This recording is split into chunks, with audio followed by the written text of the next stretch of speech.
Hi there. Here I'm going to give you a general introduction to IR or international relations as an academic discipline. This talk should be of interest to scholars and professionals of several other non-political fields besides students of developing world pursuing IR studies. In this episode, I'll discuss about the concept of IR in such a way that the audience does not necessarily have to have a prior knowledge about the field.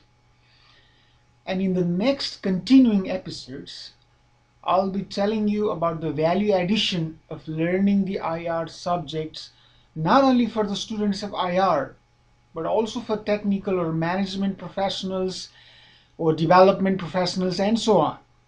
Meanwhile, while I explain you all this, you yourself will more or less get the point, what it's all about. The reason I emphasized earlier the developing regions of the world is that, unlike in the US or Europe, the study program on IR in developing parts of the world is not very common. There are several reasons behind that, like prominence of other career streams, policies, preferences, and interests of these countries, individual countries, minimum international role they play, and so on. But it's a different topic for discussion. Now, what's IR? I would argue that IR is an open field. It's not entirely different from conventional political science programs in the universities, all right?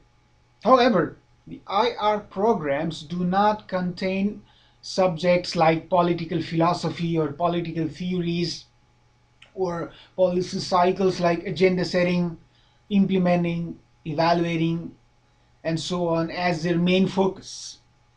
IR as a science is a political or social science. There are universities who offer IR under the umbrella of political science department, and some have separate departments or centers. The term IR and its subfields or related fields are overlapping. There are universities whose political science programs briefly touch upon IR issues. Some use the term political science or IR both interchangeably, giving the same meaning. And sometimes they are treated as two different and major study areas.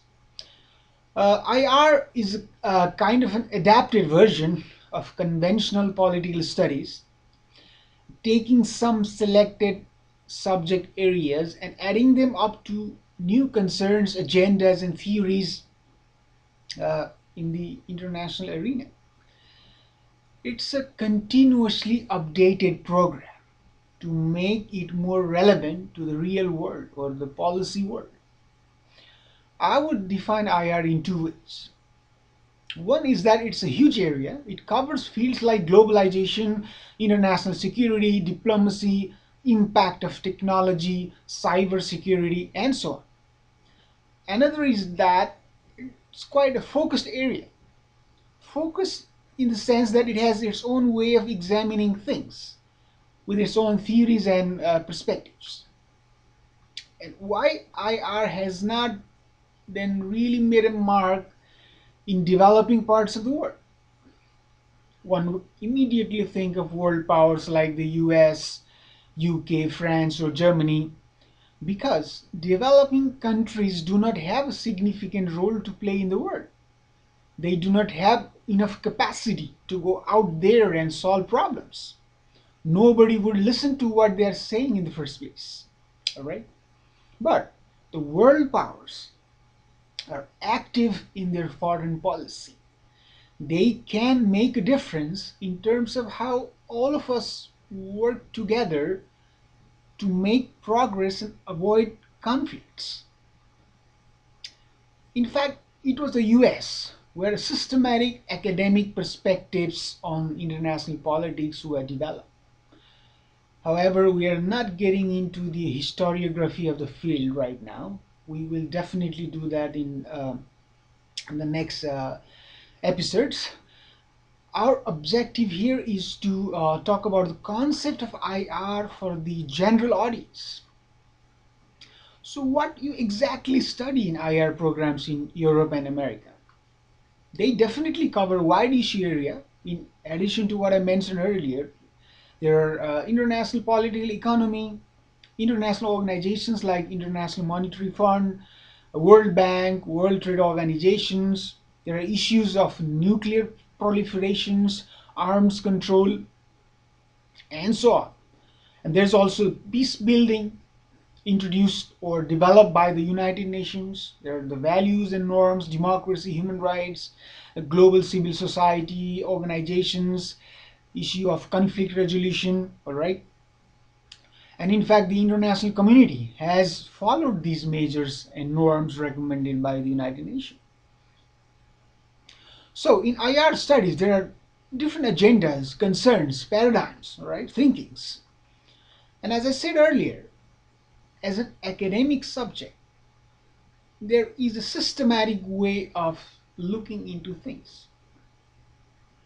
In IR, we are particularly concerned about how the world really works in terms of how the components or the parts of the world behave, like individual states, non-state actors like multinational companies, civil society organizations, organizations for economic liberalization, and so on. How they work, how these actors do what they do, and how they do is the concern. So to sum it up, IR is a systematic way of studying and understanding how the world and its integral components behave, or how in the first place they have been shaped in such a way, how the distribution of power affects the world in terms of military power or economic power, and what the future holds, importantly, how the policies are made, what are the interests of states. So, in this way, there are lots of puzzles. The way the world works is not that simple, you see. In our history, we have seen wars. Even in the contemporary world, we are witnessing several conflicts. There are new challenges, environmental concerns, cyber security, terrorism, increasing violence, chronic underdevelopment in several parts of the world, financial crisis, etc. But interestingly, while there are conflicts, there is cooperation. For instance, take the United Nations.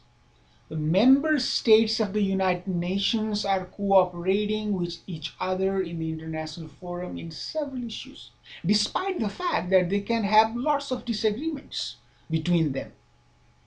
For instance, America and Russia both are the permanent members of the United Nations Security Council. They share the most powerful forum of the world, right? But at the same time, they have so many differences and disagreements in terms of values, principles, policies. Take India and Pakistan. They also share several information international forums, but it is self-evident what hostile relationship they have had for a long time. So what the scholars of IR do is in fact to understand these puzzles or problems well and explain them well.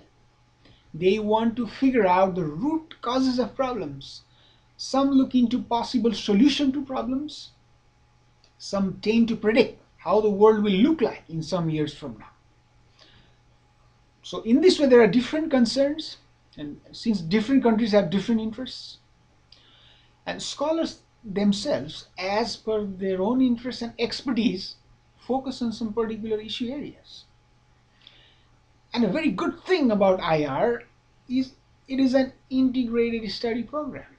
It has an interdisciplinary approach in academic terms to solve problems It draws upon the knowledge and methods of several other fields, such as statistics to philosophies to psychology to leadership. It can be from regression analysis to Plato's philosophies to administrations in Washington. All right. Similarly, in countries, according to their policies and interests, certain studies are promoted and others not. Let's take the example of the United States again, since there are many schools offering IR programs, many good schools in fact. And beside me here, I have a recent copy of the famous Foreign Policy magazine, which is published from the US. It has an interesting article in it. It shows that international security is the issue area in which IR research has the largest impact on US foreign policy. Then there are the international political economy, there are internal conflicts and human rights and so on. So you can see the relationship between IR study programs and US policies. Similarly, across the Atlantic, in Europe, because of the European Union, hundreds and thousands of students and experts I have seen are only interested in learning about the integration process and the EU policies. Individual European states' interests are formulated in view of the EU integration or the EU policies. In Eastern Europe, for instance, they perceive policies recommended by the EU.